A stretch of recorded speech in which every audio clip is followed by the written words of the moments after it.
BJP Central Election Committee will meet this week to finalize candidates for the upcoming Delhi Assembly elections. The first list is expected to be announced 17 to 20 names with a focus on key constituencies. The party aims for strategic selections to strengthen its electoral chances. Those are, of course, the developments that we are tracking for you at this point of time. Remember, in the run-up to the Delhi Assembly elections, which are expected to take place in 2025, these are the developments that we are tracking for you. We were, of course, discussing the CEC meet that's slated to take place, and now again we're talking about the BJP meet and expecting a list with 17 to 20 names announced.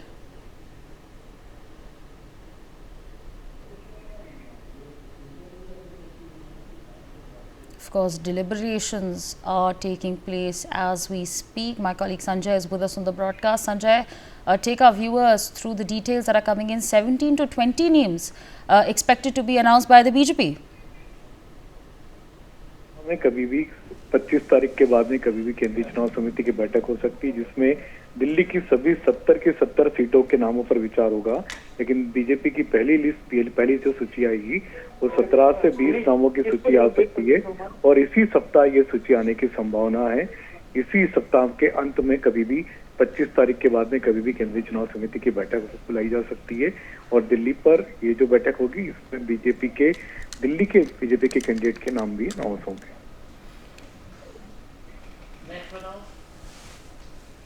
All right. Okay, Sanjay, thanks for sharing all those details with us. Meanwhile, my colleague Sanjay has exclusively spoken to BJP National General Secretary Tarun Chugh and Dushyant Gautam. Listen in.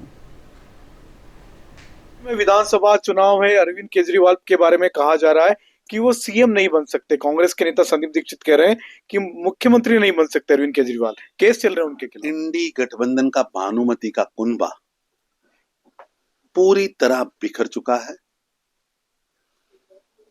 जनता न दागियों को चाहती है, न बागियों को चाहती है। Congress party Bharat तेरे टुकड़े होंगे ऐसे कन्हैया कुमार के नेतृत्व में चुनाव लड़ रही है और आम आदमी पार्टी एक दागी के नेतृत्व में चुनाव लड़ रही है। दिल्ली में न दागी चाहिए न बागी। दिल्ली को विकास चाहिए, 11 साल का हिसाब चाहिए। दिल्ली को गैस चैम्बर बनाने वाले अरविंद केजरीवाल, यमुना मां को वशीला बनाने वाले अरविंद केजरीवाल और उसकी पार्टी से जनता जवाब मांग रही है। अब जवाब देने के बजाय केजरीवाल साहब इधर उधर की बातें करते हैं। केजरीवाल साहब बताना पड़ेगा ये कारवां लूटा कैसे, ये शराब की लूट हुई कैसे, जनता जवाब मांगती है।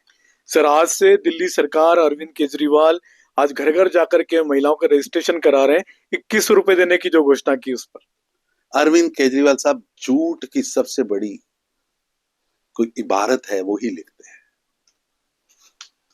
11 साल हो गए, आपने क्यों नहीं महिलाओं की सुनी? एक पैसा नहीं दिया 11 साल में। अरे 33 महीने हो गए पंजाब में, अभी तक आपकी सरकार ने 1000 रुपया नहीं दिया। दुनिया की सबसे बड़ी वादा खिलाफी वाली सरकार पार्टी आम आदमी पार्टी है। कहां से आएगा पैसा, कैसे देंगे? कोई जवाब नहीं, अभी तक कोई जवाब नहीं है।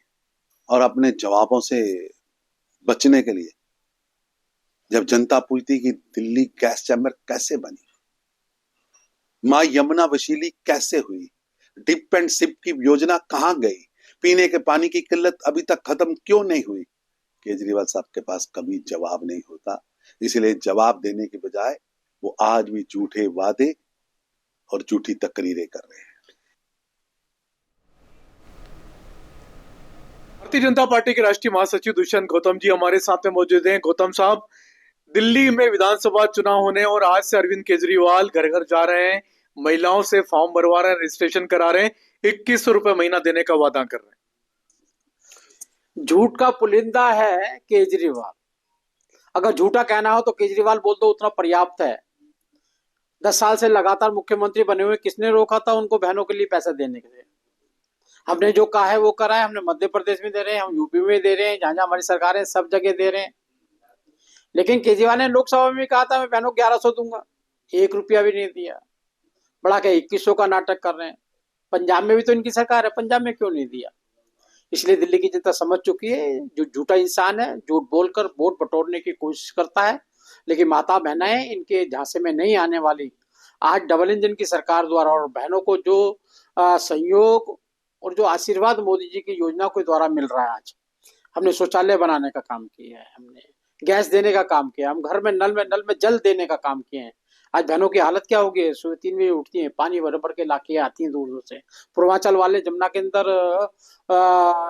अपनी पूजा नहीं कर सकते, चारों तरफ सड़कें टूटी हुई है। इसलिए मैं कहता हूँ बहनों को किसी भी झांसे में नहीं आना चाहिए। हमारी सरकार आएगी और हम सबके 1 तारीख को उनके अकाउंट में पैसे डालने का काम करेंगे। For more such videos, subscribe to the NewsX YouTube channel, hit the bell icon.